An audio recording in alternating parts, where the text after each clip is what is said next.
Just বাঁকাই দিব, দেখছেন? কবজি ঘুরাবো, পুরো হাত ঘুরাবো না।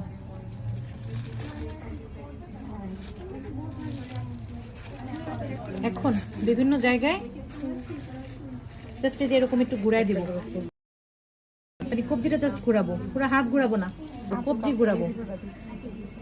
এই যে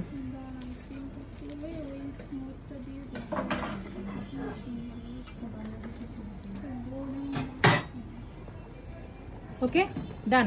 এবার এখানে কিছু গ্রিন কালার লিভ দিব, পাতা।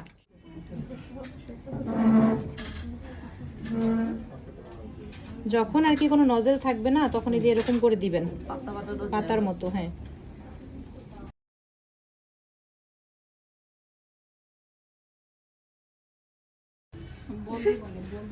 শোনেন, যখন যখন কিছু থাকবে না তখন নিজের হাতের কাছে যা আছে তা দিয়ে কিভাবে কাজ করতে পারবেন এটা বের করাই তো ক্রিয়েটিভিটি, তাই না? সব লাগবে, সব লাগবে, তার থেকে চিন্তা করেন ওটা ছাড়া কিভাবে করতে পারেন। এই যে দেখছেন করলাম। আচ্ছা, সাইড বর্ডার নজল ছাড়াও দেওয়া যায়। ধরেন শুধু এরকম পাইপিং ব্যাগ কেটে নিচ্ছি, এখন আমি বর্ডারের মতো জাস্ট এরকম চাপ দিব, বলের মতো করব, শুধু চাপ দিয়ে যেরকম বলের মতো দিব, তাহলে কিন্তু মানে একসাথে করলে যেরকম এরকম করা যায়, যেরকম এরকম, বুঝছেন? এই যে দেখেন সাইডে বলের মতো দেওয়া যায়, মানে টিপ দিয়ে এরকম বল দেওয়া যায়, ঠিক আছে?